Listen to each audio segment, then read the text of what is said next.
كلنا احترنا ليه الخيار المخلل اللي بنعمله في البيت مش بيطلع معانا مقرمش ولا لونه ولا طعمه زي معمل الترشي. في الفيديو ده هنعمل الخيار بمنتهى السهولة وهتاكليه خلال ساعات، ومن كتر حلاوته مش هتبطلي كمان تعمليه في البيت على طول.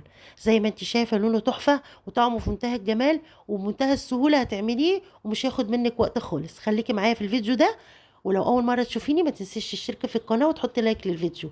يلا نشوف الطريقة والمقادير.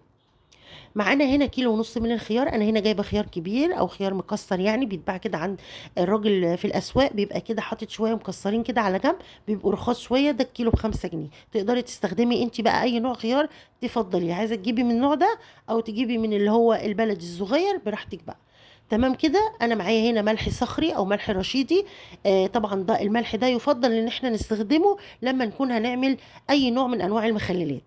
معانا كمان ميه. معانا هنا لكل كيلو خيار هنحط عليه لتر من الميه وثلاث معالق من الملح الخشن ومعلقه كبيره من السكر وربع كوبايه من الخل. تمام كده. معانا هنا كام فص توم، معانا فلفل حامي وفلفل بارد، معانا معلقتين كبار من الكرفس، ودي لو ما عندكيش كرفس تقدري تستخدمي نعناع.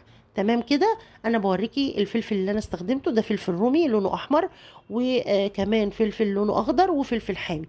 عايزه تحطي فلفل براحتك، مش عايزه براحتك برضه. عايزه تحطي حامي حطي زي ما انت عايزه. تمام كده. كل الحاجات دي طبعا هتدينا نكهه وطعم وريحه زي بتاعه المحلات بالظبط. فانت حاولي ان انت ما تستغنيش عن الثوم وعن الحاجات دي. تمام كده. معانا هنا 4.5 ملح، دول كيلو ونص خيار هنحط عليهم 4.5 معلقه من الملح الخشن، وكمان معلقه ونص من السكر، ربع كوبايه من الخل. وهنبتدي هنرفع كل المكونات دي على البوتاجاز. هتغلي معانا الميه غلوه حلوه كده علشان ندوب السكر والملح، وكمان الميه تاخد من النكهه بتاعت الكرفس والثوم والفلفل. زي ما انتم شايفين كده، انت اول اصلا الميه دي ما هتغلي هتحسي ان الخيار اتخلل خلاص. تمام كده. احنا هنا غاسلين الخيار بتاعنا غسله حلوه قوي. وعايزه تشقيه شقه شقيه، بس انا ما شقتهوش يعني، وتخلله بقى جميل في منتهى الجمال. تمام كده. هسقط بقى كل كميه الخيار بتاعتي وابتدي اضغط عليها كده بالكبشه ضغطتين حلوين كده، واقلبه قلب يعني تقلبتين حلوين برضو، وابتدي اغطيه واسيبه كده لمده 24 ساعه في الحله زي ما هو. زي ما انت شايفه كده خلاص.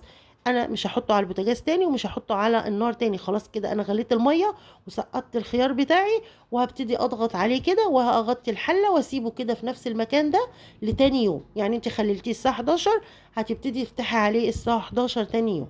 تمام كده. هنغطيه ونسيبه، وكل بقى ما نخش المطبخ نبتدي نقلبه تقلبتين كده، نجيب اللي تحت فوق واللي فوق تحت عشان كله يشرب من المية المتملحة اللي هي بالنكهات بتاعت الثوم والكرفس والفلفل كده، ويبقى معانا مية مية. تمام كده. ده بقى تاني يوم بعد مرور 24 ساعة. زي ما انت شايفة اللون الأصفر التحفة اتخلل معانا خلال ساعات زي ما انت شايفة، أخضر وجميل، وبقى معانا تحفه ومقرمش اهو. عماله اكسرهولك اهو عشان تشوفي قد ايه هو جميل وما خدش معانا وقت، وهيطلع معاكي تحفه جدا. زي ما انت شايفه مقرمش ازاي، لا مهري ولا اي حاجه. ما تغلي يعني، انت ما تغليهوش، انت هتغلي الميه بس، وبعد كده هتحطيه وتسيبيه زي ما قلت لك 24 ساعه. هنجيبه بعد كده وزي ما انتم شايفين لونه تحفه جدا جدا جدا وطعمه في منتهى الجمال. مش هتبطلي تخليه، وكل اللي هياكله هيقول لك طعمه تحفه جدا، ومش هتبطلي تعمليه في البيت من كتر حلاوته وسهولته كمان ورخصه. يعني انا جايبه من الخيار الرخيص، تقدري تجيبي بقى اي نوع خيار انت بتحبيه. بس احنا انا قلت يعني بما اننا هنخلله فمحتاجين الخيار اللي هو يعني الغالي. ليه؟ طب ما نجيب ده ونخلله، بحيث لما يبقى معانا رخيص كده وتخلل وطعمه حلو ما نبطلش بقى نعمله، ما نستغلاش يعني نقول الخيار غالي فمش هنجيبه ونخلل. لا، نجيب بقى براحتنا، نجيب لفت كمان ونجيب كل الانواع ونخلل، طالما يعني الموضوع سهل كده والحاجة بتطلع معانا كويسة ومظبوطة وحلوة. ليه نجيب من الغالي؟ ما هو ده رخيص وجميل وهيمشي معانا، ومش يعني مش هيفرق حاجة عن النوع التاني يعني. زي ما انتم شايفين كده، ونسهل على نفسنا ونمشي حالنا. علشان زي ما انتم عارفين الأسعار غالية قوي بصراحة. فاحنا بنحاول نقتصد في كل حاجة.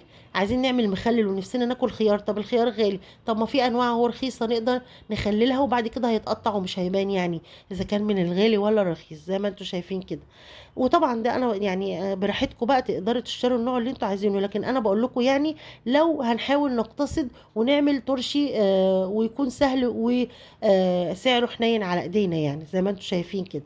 تمام كده. هنبتدي بقى نقطع تقطعيه بقى اي شكل انت عايزاه، عايزه تقطعيه مربعات، تقطعيه مدور، سمبوكسات، تقطعيه بالطول، التقطيعه اللي تريحك. انا هنا كنت بقطع بسرعه عشان كنت مستعجله، وكنت عايزه اصور لكم، وكنت يعني عايزه مش فاضيه، يعني كنت عايزه اخلص ان ورايا مشوار، فكنت عايزه اصوره لكم قبل ما انزل، عشان كنت هرجع متاخره، والاضاءه في المطبخ عندي ما بتبقاش حلوه قوي بعد الوقت ده، فقلت لا اصور الاول وبعدين انزل علشان الحق كده، والاضاءه ايه حلوه، تقدروا تشوفوا الصوره كويس وتشوفوا لون الخيار لونه عامل ازاي، تحفه ازاي، واصفر وجميل زي بتاع المعمل الترشي بالظبط. يعني ان شاء الله نعمل المخللات ونبتدي بقى نستعد ونجهز نفسينا ونتعلم حاجات كتير، بحيث على رمضان بقى ان شاء الله يبقى عندنا يعني نقدر نعمل كذا نوع مخلل. لان انتوا عارفين طبعا احنا في رمضان بنحب الترشي وبنحب ناكل المخللات، فنبتدي نجهز بقى ونتعلم كده ونجرب علشان نجهز بقى ايه كل حاجاتنا ومخللاتنا والترشي بتاعنا لرمضان ان شاء الله باذن الله. اللهم بلغنا رمضان ان شاء الله يا رب. زي ما انتوا شايفين كده، هبتدي بقى اقطع، وبعد بقى ما اخلص كل الكميه هنبتدي بقى نجيب الميه ديت ونبتدي نحفظ بيها الترش بتاعنا في البرطمانات، وطبعا هنحطه في التلاجة علشان لما بيتحط في التلاجة بيبقى طعمه طبعا احلى بكتير. وعايزه اقول لك مميزات الملح الرشيدي او الملح الخشن او الصخري زي ما بيقولوا عليه. اول حاجه ان احنا لما بنيجي نخلل بيه الملوحه بتاعته ما بتزيدش، يعني بيفضل زي ما هو كده نفس الطعم، فهتحسي ان ايه المخلل بيبقى طعمه جميل بيه وما بيحدقش عن انواع الملح التانية اللي هي بتبقى في الاكياس دي اللي احنا بنجيبها من السوبر ماركت. لكن دوت انت هتجيبيه من عند العطار، هو بيتباع بالكيلو، تقدري تشتري كيلو نص كيلو، هو سعره في حدود من 5 ل6 جنيه مش هيزيد عن كده. تقدري تجيبي نص كيلو وتخللي منه، مش يعني مش غالي، وفي نفس الوقت لما بنخلل بيه اي حاجه ما بيهريش الخضار اللي احنا بنخلله، اذا كان لفته ولا زيتون ولا ليمون ولا حتى خيار، ما بيتهريش، بيفضل محتفظ بنفس يعني الجودة بتاعته ما بيتهريش، وكمان ما بيحدقش زي الملح بتاع الأكياس اللي احنا بنشتريه من المحلات. لما بيقعد فترة كده في التخليل في الحاجة اللي احنا مخللينها بتحسوا ان هو احدق شوية عن ما احنا كنا عاملين. زي ما انتم شايفين لونه تحفة، طعمه جميل جدا، هيعجبك جدا، هيتخلل بسرعة، فخلال 24 ساعة تقدري تاكلي الخيار بمنتهى السهولة. كمان هينفعنا في حاجات كتير، والولاد طبعا بيحبوا الخيار وكلنا بنحب الخيار. يا رب الفيديو يكون عجبكم والطريقه تكون سهله وقدرتوا تستوعبوها. ما تنسوش بقى تكتبوا لي في التعليقات رايكم ايه، والخيار عجبكم ولا لا، والطريقه عجبتكم سهله وسريعه ولا لا، ولو جربتوه ما تنسوش برضو تقولوا لي عمل معاكم ايه والتجربه نجحت ولا لا. واشوفكم على خير ان شاء الله، فيديوهات جايه كتير. مع السلامه.